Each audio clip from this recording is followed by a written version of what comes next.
Ever started a project just to feel lost halfway through it? Let's try to fix that. Today I'm going to show you how to create a simple Gantt chart in just 4 simple steps. Let's get into it.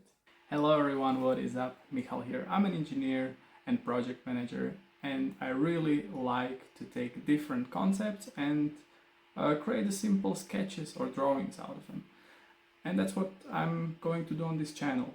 We're going to have a look in the productivity hacks, project management tools and different concepts, and create the simple sketches to represent them. Alright, let's get into it. Cheers! So what exactly is a Gantt chart? Gantt chart is a visual timeline that helps you plan, coordinate and track tasks within a project. Each task is then represented by a horizontal bar that has a beginning and an end. And it also shows how much this task is overlapping with the other tasks. That makes it very easy then to show who is doing what and when. Okay, now with that rough understanding, we can have a look how to create a simple Gantt chart in 4 simple steps. Step number 1, as usual, break the project into smaller, manageable pieces. You can use, for example, mind map to do that. Step number 2, visualize that time frame that you estimate for your project. It can be days, it can be weeks, it can be months, it can be years, whatever fits your project. Next, take those tasks and list them into chronological order in your timeline. Add the estimations of how much time each task is going to take. I suggest here to be rather conservative and plan a little bit more time than you think the task is going to take. And last step, review your timeline and adjust it as needed, right? We are not living in a perfect world. There will be surprises and you might already see some clashes when you are creating the chart. Okay, now let's have a look at one example that I have prepared here. So this is about a project I'm having in mind for next year, and that's a garden shed. Of course, I might do this as well in Notion or in Excel or in any other software like Asana or Microsoft Project, but actually I like to sketch it for the first time by hand because it's much more fun. So, project garden shed. I'm gonna plan to do it for 2025, and then I know I want to be finished more or less by the Q3 next year. So I'm gonna draw here a column with a description where the tasks are going to be, then duration, and then the 4 quarters of 2025. Each of those quarters is built out of 3 months, so I'm going to draft that as well for me. And the next thing I'm going to look at are the milestones. Now, as I said, I would like to have it done by the Q3 2025, and to be more specific, I would like to be ready by the beginning. So for the summertime, I would like to have it up and running. Okay, so now let's have a look on what else I know. I know that there will be a vacation from me, but also vacation from the others. And my vacation, I already have a rough schedule. For the others, I'm gonna assume that there is going to be an Easter break and also a summer break. That's going to take away around 2 weeks from the tasks. Now the first thing I'm gonna do, I'm gonna research and draft the shed. That's going to take me around 2 weeks, and I will start immediately in the Q1 at the beginning of the year during my vacation to have a look on what is available or what I want to do.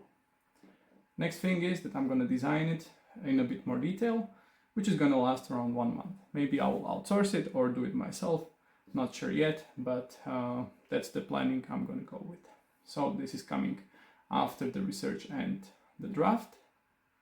Next thing I will have to do is to go to local authorities and ask them for permission, right? So I'm going to give them my design and I'm going to ask them to validate it and to approve it. I have learned that this takes around 2 to 3 months, so I'm going to put that on a schedule. And now I can already see that there will be probably a clash with the vacation. They might not be working during the Easter, so I'm going to add a 2 weeks buffer, which is bringing me to the end of April 2025 to be ready with that task. Now this is also meaning basically that I have a new milestone, and that milestone is that I have an approval to build the shed. Without that I cannot do much. Next thing I need to understand is the bill of materials. I need to know what I need to purchase, what kind of a wood I need to get, or what kind of another materials I need. So this I can already start doing. Before that, I estimate that to take me around 2 weeks to put together. It will be based on the design. So in theory, I could start directly when I have the design available, but I'm gonna wait a little bit when I'm inside of the process with the authorities to see that yes, it's going in the right direction, and I have some confidence, around 40% here, that this is exactly what I'm gonna need, and there are not going to be any major changes anymore. Next thing is then to source that material and also to start organizing people. I can start with that basically immediately and asking around who is available when, but as I'm driven quite a lot by the local authorities here, I will postpone that to a little bit later stage. However, I will start checking roughly when I know what I'm going to do exactly with the people at the end of the Q1, when they are available, and also to see if the material I want to get, if that's available. And right after that, when I have a confidence of around 80%, I'm gonna start really organizing those resources and also the material. And the whole task is going to take me about 2 months. That's the estimation. The rough one is out of it because it's maybe just asking around.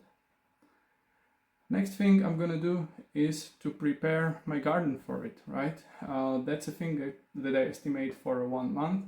Probably it's a couple of days work, but I will not have really a time for it. I might do it just over the weekends, and I plan to do it somewhere in the middle of Q2, because before, probably anyway, everything will be still frozen and really hard to work.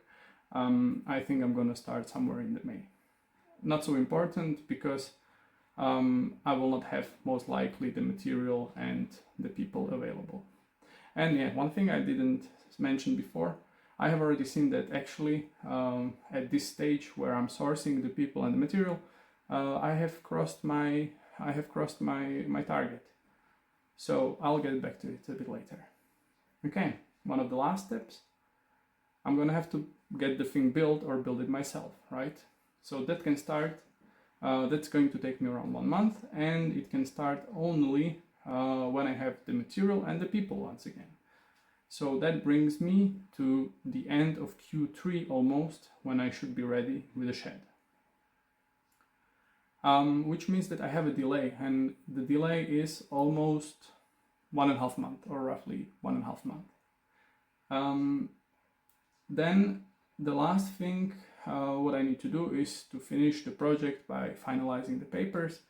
Well, that's nothing that important because it's already after the thing is built, so even if it would take a month or 2 or half a year, I don't care because I already have a shed which is working. Now, just to get back a little bit, as I said, I already have a delay, so means by sourcing the people and material, I have seen that there is a delay of 2 weeks at least, just to start, right? Adding 1 more month, so it means 6 weeks delay.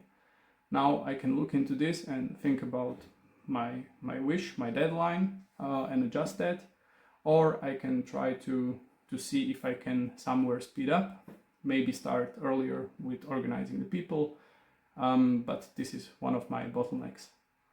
And this is also driven by the fact that I have said I want to be 80% confident to start getting those people and this material, because then I know that my project is almost through and I'm just waiting for the final confirmation. Therefore, no changes. Okay, going deeper into this would be completely another topic, understanding the critical path, but that's for another video. I'm gonna stop it here. I wish you a good weekend and I will see you in the next video. Cheers.